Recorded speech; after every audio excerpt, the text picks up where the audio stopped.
आंतरराष्ट्रीय घडामोडींचे अभ्यासक विजय नाईक सर आपल्याबरोबर आहेत. सर, इस्रायल आणि इराण या दोन देशांमध्ये सुरुवातीला युद्ध जे आहे ते सुरू झालं. त्यानंतर आता अमेरिकेनं स्पष्टपणे जाहीर केलेलं आहे की हो, आता युद्ध सुरू झालेलं आहे. याची नक्की सुरुवात कुठून झाली? इस्रायल आणि इराण या दोन देशांमधलं नक्की संघर्षाचं कारण काय? हे पहा की इस्रायल आणि इराण हा एक दहशतवादी देश आहे आणि तो इस्रायलसारख्या छोट्या राष्ट्राला केव्हाही संपवू शकेल अशी एक धास्ती इस्रायलमध्ये आहे, जूनमध्ये आहे बेसिकली. आणि त्यामुळे इराणला कुठल्याही प्रकारे अण्वस्त्रधारी देश होऊ नये यासाठी इस्रायल आणखीन अमेरिका यांचे प्रयत्न चालू आहेत आणि गेले अनेक वर्षे प्रयत्न चालू आहेत. आणि त्यानंतर आता झालेलं आहे असं त्याच्यामध्ये की गेल्या जूनमध्ये अमेरिका आणि इस्रायल या दोघांनीही त्या ठिकाणच्या ज्या न्यूक्लिअर फॅसिलिटीज आहेत नतांज आणि त्या ठिकाणी हल्ले केले होते.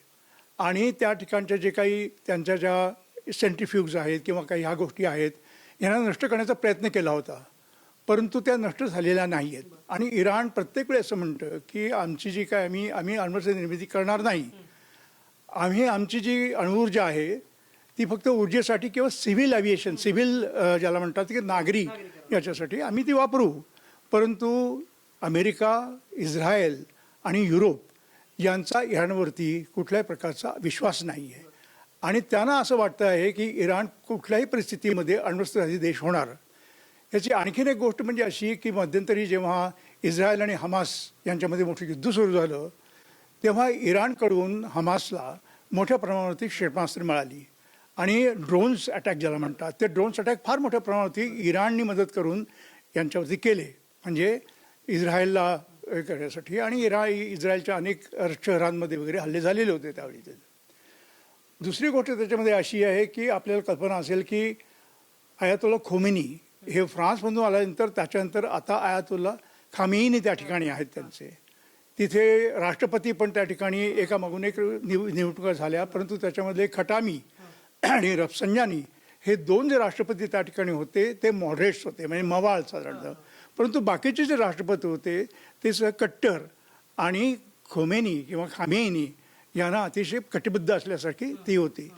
तर आज अशी परिस्थिती आहे की त्याच्यामध्ये की इराणला म्हणजे अमेरिकेला आणि इराणला असं वाटतं, इस्रायलला असं वाटतं आहे की बुज्जापर्यंत तर हा पोहोचलेला आहे, इराण पोहोचलेला आहे आणि केव्हाही ते अण्वस्त्र निर्मिती करू शकतील. आणि तसं जर झालं तर फक्त अमेरिका नव्हे, इस्रायल नव्हे, तर सर्व युरोपला फार मोठा धोका निर्माण होईल. म्हणून ते नष्ट करण्यासाठी हे हल्ले सुरू झालेले आहेत. आता तुम्ही असं म्हणताय की इराण जो आहे तो अणुनिर्मिती करू शकणार नाही किंवा अण्वस्त्रधारी देश बनू नये यासाठी प्रयत्न केले जात आहेत.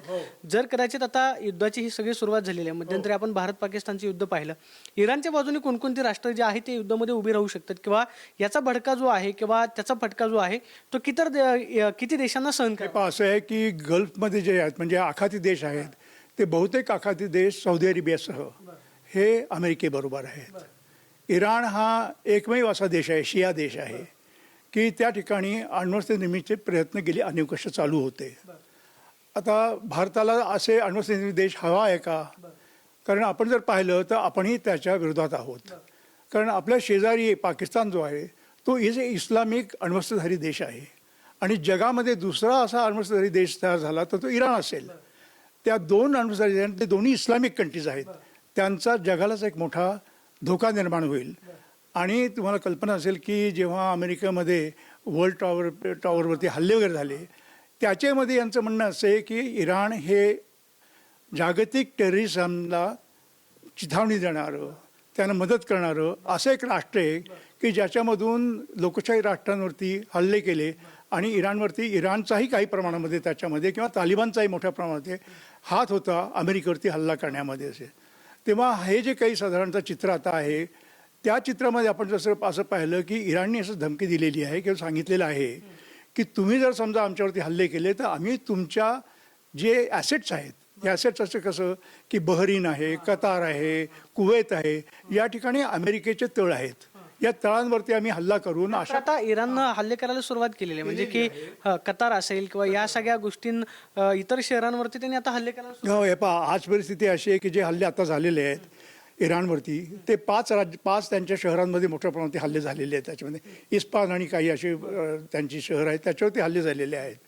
तर ते जे हल्ले त्याच्यामध्ये झालेले आहेत, तर अमेरिका आणि इस्रायल यांचा एक उद्देश आता या स्पष्ट मला दिसतो की कुठल्याही परिस्थितीमध्ये तिथे राजकीय चेंज व्हावं किंवा सत्ता पालट व्हावा, हे सर्वात मोठं ध्येय त्यांचं आता सध्या दिसतंय मला ते. आणि त्याच्याचमुळे आपल्या ट्रम्प यांनी सांगितलेल्या लोकांना असं आवाहन केलेलं आहे, हीच वेळ तुमच्या आयुष्यातली आहे आता. ही जर तुम्ही संधी घालवली तर तुम्हाला कधीही स्वातंत्र्य मिळणार नाही आणि तुम्ही याच हुकुमशाहीखाली, धार्मिक हुकुमशाहीखाली राहाल. म्हणून मी तुम्हाला संधी देतोय, मी इराणवरती हल्ला करतोय, आम्ही तुम्हाला मदत करतोय, तुम्ही आता त्या ठिकाणचं सरकार हलवा. आज परिस्थिती अशी आहे की इराणमध्ये फार मोठ्या प्रमाणावरती आर्थिक परिस्थिती अतिशय वाईट आहे. चलनवाढ फार मोठ्या प्रमाणात झालेली आहे आणि गेल्या 2 ते 3 वर्षामध्ये जीवनावश्यक वस्तूंच्या किमती फार वाढलेल्या आहेत.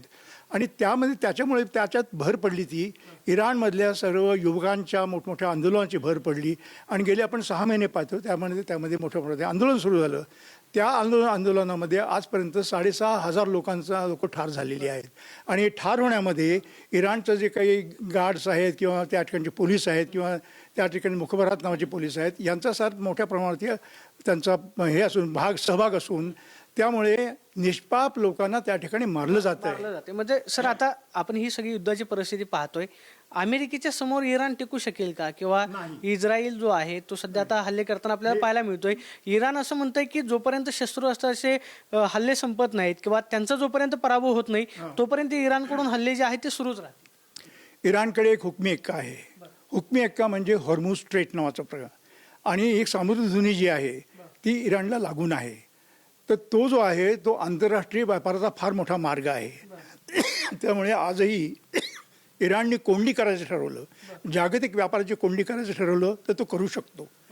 कुठली समुद्रधुनी? हॉर्मुझ समुद्रधुनी जी इराणला आणि आखाती देशांना लागून आहे, ती अतिशय क्रुशियल आहे आणि तिथून जागतिक व्यापार फार मोठ्या प्रमाणात होतो.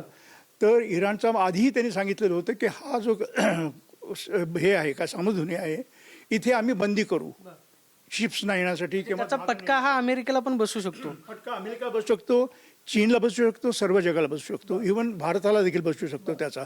कारण त्या ठिकाणाहून जगामध्ये जे खनिज तेल आहे, नंतर मोठमोठ्या प्रकारची जी काही बाकीच्या गोष्टी आहेत त्या सगळ्या, अन्नधान्य आहे, असं मोठ्या प्रमाणात तिथं मोठा व्यापार चालतो. आणि जशी गणेश खिंड असते ना आपली, ती एक प्रकारची सामुद्रिक खिंड आहे ती, आणि ती सध्या इराणच्या हातामध्ये आहे, तेव्हा त्याचा वापर इराण करू शकतो. दुसरी गोष्ट अशी की इराणकडे असलेली आज जे ड्रोन्स आहेत किंवा शस्त्रास्त्र, ही शस्त्रास्त्र आज ज्या इराणचा आखात आहे किंवा बाकीच्या ज्या ठिकाणी बहरीन आखात आहे किंवा अन्य ठिकाणी अमेरिकेनं 5वी फ्लीट पाठवलेली आहे. पहा, 5th फ्लीट, हे 5th फ्लीट सध्या बहरीनमध्ये आहे त्या ठिकाणी, आणि ती फार मोठी आहे. जेव्हा भारत आणि पाकिस्तानचं युद्ध झालं होतं 1971मध्ये, तेव्हा 7वी फ्लीट पाठवलेली होती ते बे ऑफ बेंगॉलमध्ये. ही 5वी फ्लीट आहे. ही फ्लीट त्या ठिकाणी आज आहे. आणि अमेरिकेची मोठमोठी जहाजं आज त्या ठिकाणी ज्याला म्हणतात ना की विमान त्या ठिकाणी हल्ले करता येतात, अशी जहाजं त्या ठिकाणी 8 ते 10 मोठमोठी जहाजं त्या ठिकाणी, अमेरिकेची लढाऊ जहाजं त्या ठिकाणी आहेत. तेव्हा अमेरिकेपुढे आणि इस्रायल, म्हणजे अमेरिका आणि इस्रायल एकत्र झाले तर त्यापुढे इराणचा टिकाव लागणार नाही. परंतु या सर्व जे युद्ध आहे, हे युद्ध जर भडकलं तर त्याचा परिणाम पूर्ण पश्चिम आशिया, मध्य आशिया आणि बाकीची आशियाचा जो भाग आहे त्याच्यामध्ये आपण पण आलेलो. असं म्हणालात की इराणकडं ही जी समुद्रधुनी आहे की ज्याचा परिणाम जागतिक व्यापारावरती होऊ शकतो.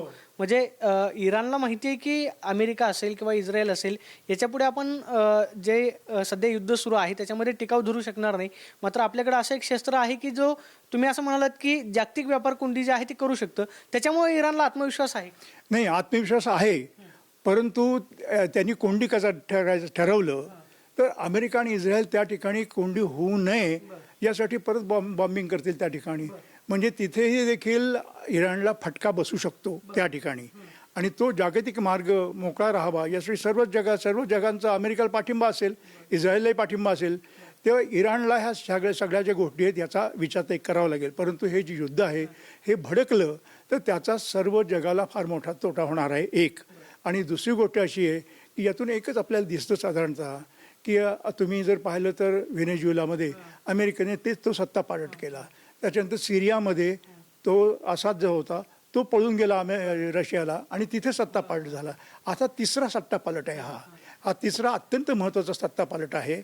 आणि हा जर करण्यात अमेरिका यशस्वी झाली तर मग रजा पहलवी जे आधी होते अमेरिकेचे समर्थक आणि जे राजे त्या ठिकाणी होते त्यांच्या प्रकारचे किंवा लोकशाही प्रकारचं एक प्रकारचे लोकशाही त्या ठिकाणी इराणमध्ये येण्याची शक्यता आहे. परंतु ती लोकशाही व्हेनेझुएलन लोकशाही ही लोकशाही अमेरिकेच्या आधिपत्याखाली सगळं होईल. ते इराकमध्ये तेच झालं, नंतर तुमच्या लिबियामध्ये तेच झालं. त्यामुळे अमेरिका ही सर्व जगावरती राज्य करण्याचा साधारणतः त्यांचा एक मला ट्रम्पचा हेतू दिसतो. ट्रम्प यांनी सांगितलं की आम्हाला कुठल्याही प्रकारचं युद्ध नको, मी शांतीदूत आहे असं सगळं ते म्हणाले. परंतु एकदा एक भाषा ते करत होते आणि प्रत्यक्षामध्ये मात्र त्यांचं वर्तन टोटली वेगळं आहे. त्यामुळे त्यांच्या याच्यावरती त्यांच्या आश्वासनांवरती किती साधारणतः विश्वास ठेवा. आज अशी परिस्थिती जगात सर्वत्र आहे, कारण अमेरिकेचे जे मित्र होते तेही शत्रू बनलेले आहेत आणि अमेरिकेचे शत्रू होते ते शत्रू होतेच त्याप्रमाणे. त्यामुळे परिस्थिती अतिशय चिघळत चाललेली असं मला वाटतं आणि ती जगाच्या दृष्टिकोनातून एक अतिशय चिंतेची बाब आहे असं वाटतं. आपण पाहतोय की इस्रायल आणि इराण या दोन देशांमधला युद्धाचा फटका जो आहे तो संपूर्ण जगाला बसू शकतो. कारण जी हॉर्मुझ ही समुद्रधुनी आहे की जी इराणमधून इतर सगळ्या आशियाई आणि जे गल्फ कंट्रीज आहेत त्यांना मोठ्या प्रमाणावरती व्यापार पुरवला जातो, त्या सगळ्यांना याचा फटका बसू शकतो. मात्र अमेरिकेनं थेट आता जगावरती जो आहे तो राज्य करायचा एक प्रकारचा हेतू दिसतो अशी प्रतिक्रिया विजय नाईक सरांनी दिल्याचं आपल्याला पाहायला मिळते. Camera person Rohit Soni, Pradeep Kapse, TV9 Marathi, Pune.